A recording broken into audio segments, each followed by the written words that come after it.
When I grab your hand, run like hell. Vincent's words were barely audible. Trinity nodded just slightly, so he knew that she heard him. They were outnumbered 4-2, and they were surrounded.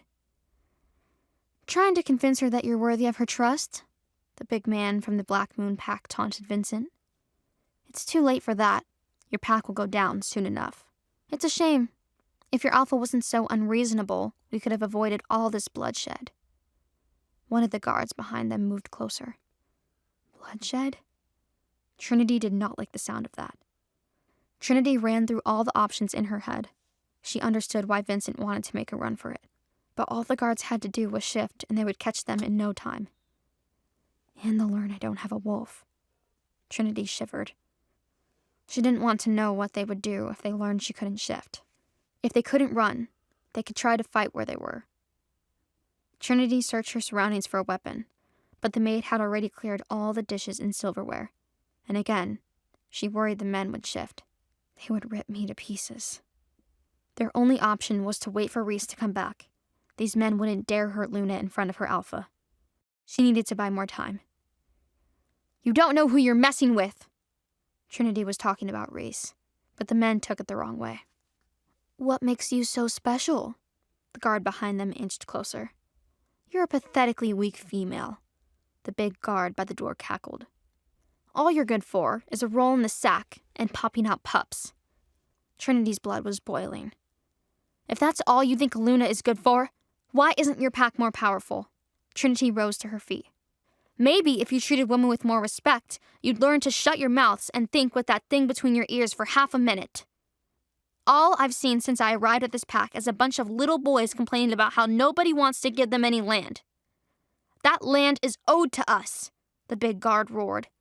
According to who? Trinity almost laughed at him. Men and their entitlement. Last I checked, that land belonged to my pack. And when Reese hears about this, he's going to make sure that your pack doesn't see another acre of land for generations. How about you get out of your way and stop making problems for your alpha? He's not going to be happy when he hears about the mess you've made. All of the guards and Vincent stared at Trinity in disbelief. Who do you think you are? The big guard growled. I'm a Luna. Or did you forget? Omegas like you know to treat me with respect. How did you know I'm an Omega? Truthfully, Trinity couldn't explain how she knew that he was an Omega, the lowest rank of wolf possible. She realized she could look around the room and sense their individual ranks and strengths. While their combined power would overwhelm her, she was confident she could take any one of them on their own. Is this an added benefit of being a Luna? You reek of weakness, and your low status is plain to see. Try having a little more tact next time, and maybe your inadequacy won't be so obvious, she added. Another guard behind her chuckled. Trinity whipped around. Is something funny, pup? She quickly scanned him. I'd put a sock in it if I were you. Unless you want everyone to know you aren't just an Omega, but you're also only half wolf. The man flushed a bright red. Who's next? Trinity was enjoying her power so much she almost forgot that her goal was to buy time. Luna, are you sure this is wise? Vincent's words were almost soundless. He was terrified. Don't worry, Vincent. I know what I'm doing. It was the most sure Trinity had felt of herself in a long time. And you! Trinity turned on the third guard. Does your friend over here know that you're having an affair with his mate? Trinity gestured to the big guard. It was only one time, I swear. How did you know that? Vincent looked at Trinity in awe.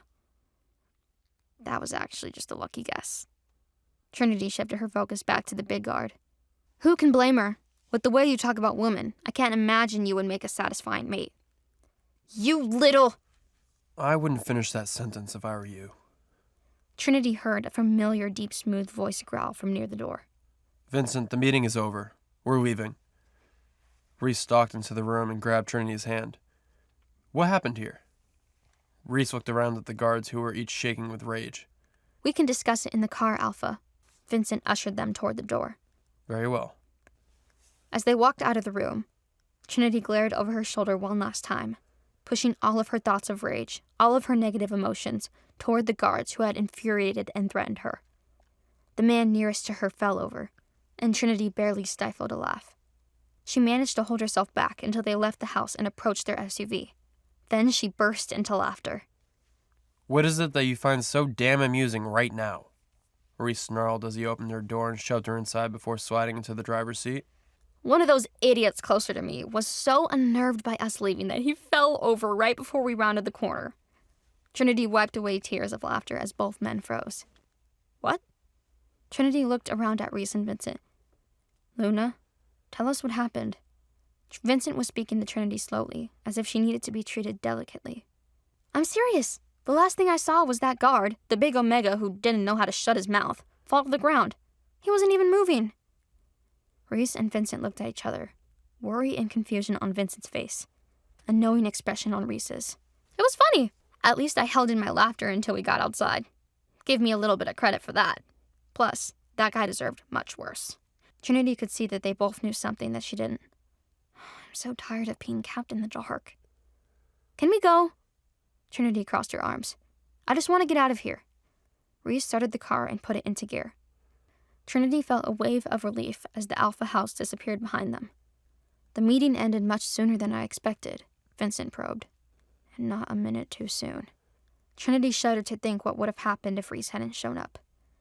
She had been running out of stalling tactics. She would have to find a more effective way to defend herself next time. Sir? Did something happen? Yeah, we heard the commotion. Reese drove faster. That, and I was done listening to his stupid, baseless demands. What was with this pack? What happened in there? Why was everyone so angry with you, little bunny? He questioned. Remember when you asked me to hide my bad attitude in front of the other people? Trinity asked playfully. I disobeyed you, but I promise I had a good reason. I thought they were going to attack Luna. Vincent looked at her, his eyes pleading. Please be more careful next time. It was strategic, Vincent. You know we couldn't run. We didn't stand a chance if we had to fight. We needed time. You never cease to impress me, Luna. Vincent leaned back in his seat, finally understanding her plan. I'm just relieved that it worked. If Reese hadn't shown up. But I did show up. Reese cut her off. You did well, Trinity. Trinity looked down to hide the blush flooding her face. And anyway, you rescued me too.